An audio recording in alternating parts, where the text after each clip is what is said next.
Well, Josh Newkirk and Sam Webb here for just a few hours before kickoff. Sam, number 19, Michigan, plays against SMU. Everyone's expecting a blowout, so let's just talk about the intangibles today. That's first and foremost the offensive line. It's another game for them to sort of prove themselves. They had a strong week last week, but they need to go out and show it again. Yeah, look, this is a game that Michigan should dominate even more than they did the one last week. Execution is what we saw. I think that was a big takeaway. And a clean game from start to finish is what they're looking for this week. But specifically with the offensive line, feel like they saw growth. They blocked the run game much better. I thought the running backs had something to do with that, with the decisive cuts they made. They broke tackles. But the line climbing to the second level and making blocks, going the right direction on blocks. We saw mistakes in that regard in week one. Those errors were cleaned up. Now, what I'm looking for in this game is how soon do they go to the back. The starters aren't going to struggle in this game. I mean, that's really problematic if they do.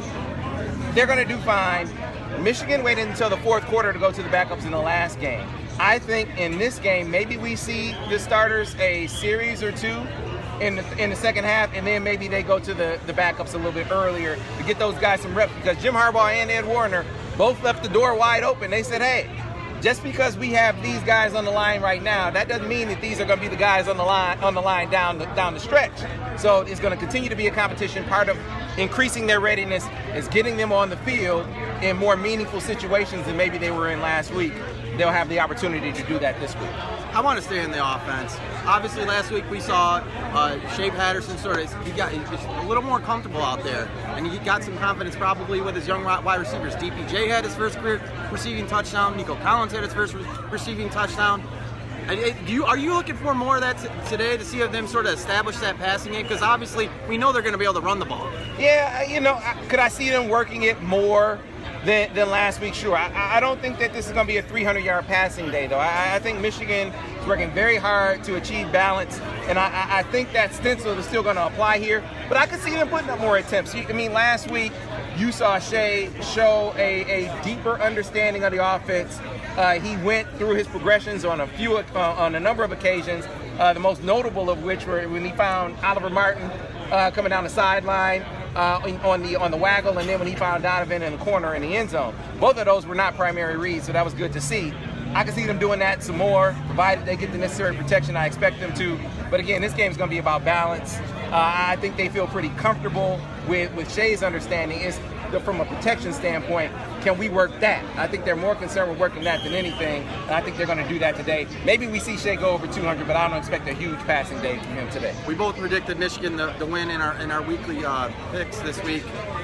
But there's another story today at today's game. The big fish is on campus, 5-star safety Daxton Hill. I know both of us have seen him play, but you saw him most recently a few weeks back. You went to talk to him, you talked to his family, you talked to his coaches. I mean, what's sort of the scuttlebutt you're hearing with Dax being on campus? So let's be clear. I think you guys know me by now. I go and see a lot of kids. I try to give you an accurate description of their talent, but I always qualify it. I might say, man, this kid has a running style like, Mike Hart. But I'm not saying he's the next Mike Hart, right?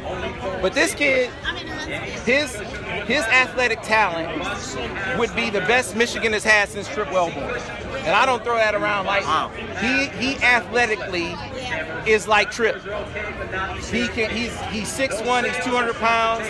He's a legit 4'4" guy. He would say 4'3". He's a ball hawk, great ball skills. He has the fluidity of a corner, and he will hit you. This kid is a striker.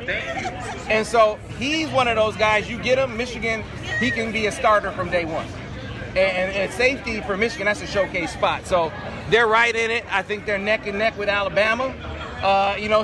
Some people think he was a lock for Alabama coming into this visit. I disagree. I mean, if you wanted to tell me he was a slight Michigan lean, I might be more prone to believe that than the other way around. But it's not over. Well, Michigan has to have a knockout visit. They have to do a great job presenting a path to a career in journalism. I think they have to really set forth the path to become a starter, how quickly he can do that. And then the relationships with the coaches and the other recruits, not just for him, but for his family, those are going to be key because Alabama has a lot to sell. What if I say the name Landon Collins? What if I say Mika Fitzpatrick? What if I say Ha-Ha Clinton Dix? These are all safeties that Alabama has put in the league here recently, so they have a lot to sell. But Michigan, all I can promise you is Michigan is right there with the #1 safety in the country. He is on campus this week, and with a knockout visit, their chances will be even greater. Well, we know one thing. He said he was trying to commit a few weeks ago when we talked to him at Dallas.